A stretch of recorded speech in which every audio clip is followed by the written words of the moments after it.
Terraforming gone wrong. Sci-Fi's most monstrous planetary disasters. Welcome to Science Fiction Now, the podcast where humanity's brightest dreams unravel into our darkest nightmares. I'm Colin Holmes, your guide through the cosmic maelstrom of speculative fiction, and today we're plunging into the apocalyptic visions of terraforming gone wrong. What begins as humanity's ultimate ambition, the reshaping of alien worlds, ends in hubris-laden disaster. These are tales where the universe doesn't just defy us. It devours us, mocking our every effort to impose order on its chaos. Terraforming, the pinnacle of arrogance, begins with the promise of paradise, but inevitably descends into hell.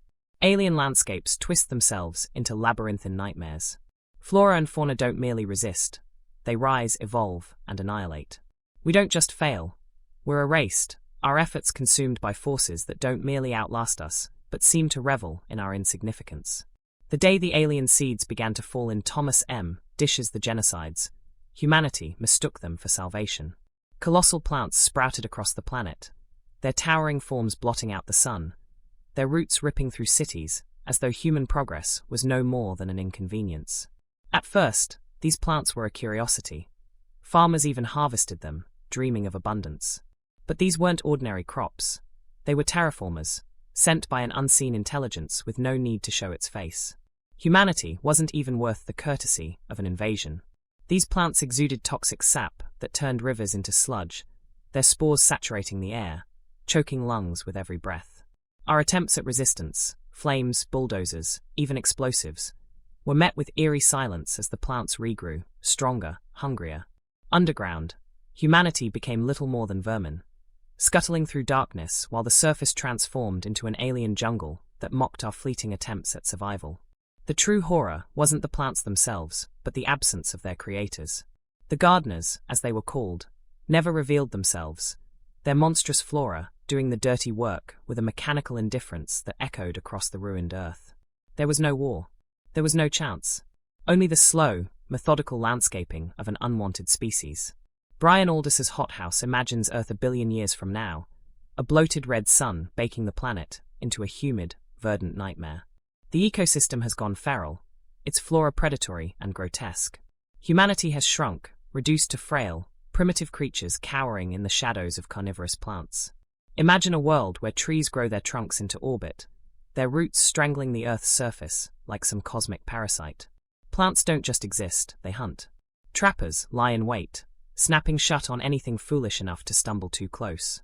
Spiked seeds hitch rides on the wind, burrowing into flesh, taking root in your body until you're no longer human, but compost for a sentient, bloodthirsty ecosystem. The rivers teem with algae that strip flesh from bone, every ripple a silent threat. Survival here isn't just brutal, it's futile. Aldiss presents a world where humanity isn't merely unwelcome. It's an afterthought, a species clinging to life as nature asserts itself with gleeful malice. In J.G. Ballard's The Drowned World, Earth retaliates against humanity's hubris with water. The ice caps melt, drowning cities beneath miles of swampy ruins.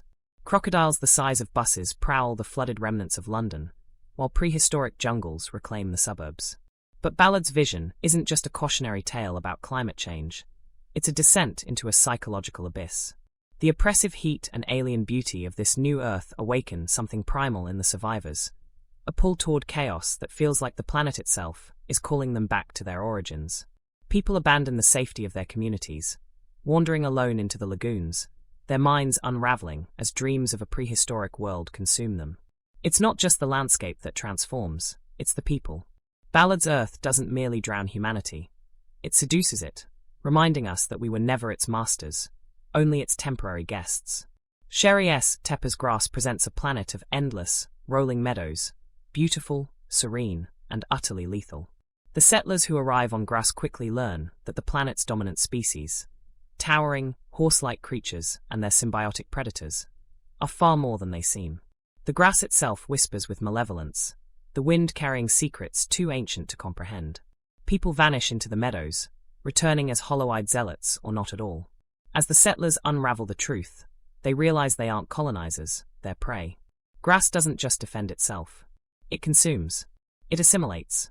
Tepper's world-building is a slow, creeping dread, a portrait of a planet that doesn't just reject humanity, but dismantles it, piece by piece. In John Brunner's The Crucible of Time, the folly of terraforming isn't limited to humans. On a distant alien world, an intelligent species fights a losing battle against their planet's collapse. Their skies churn with storms that rip apart cities, their seas rise with acidic fury, and their land buckles under relentless volcanic upheaval. Every attempt to stabilize their environment fails spectacularly. Engineered crops spiral out of control, devouring what little fertile ground remains. Atmospheric adjustments unleash continent-wide hurricanes, each more devastating than the last. The failures compound over generations, each new age inheriting the scars and mistakes of the previous one. Brunner's aliens aren't villains. They're us, their desperation and arrogance a mirror of humanity's own hubris. Their story is one of persistence in the face of cosmic indifference, a reminder that the universe doesn't just ignore our ambitions, it crushes them with a cruel inevitability. These tales of terraforming gone wrong aren't just stories of alien jungles and watery hellscapes.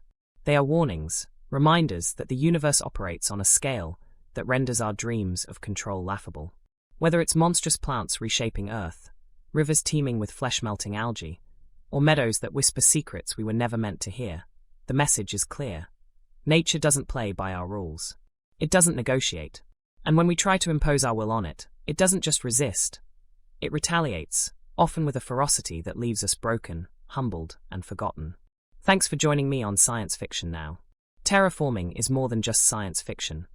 It's a reflection of humanity's boundless arrogance and the ever-present reminder that the cosmos owes us nothing. Until next time, tread carefully, dear listener. The ground beneath your feet may not be as stable or as welcoming as it seems.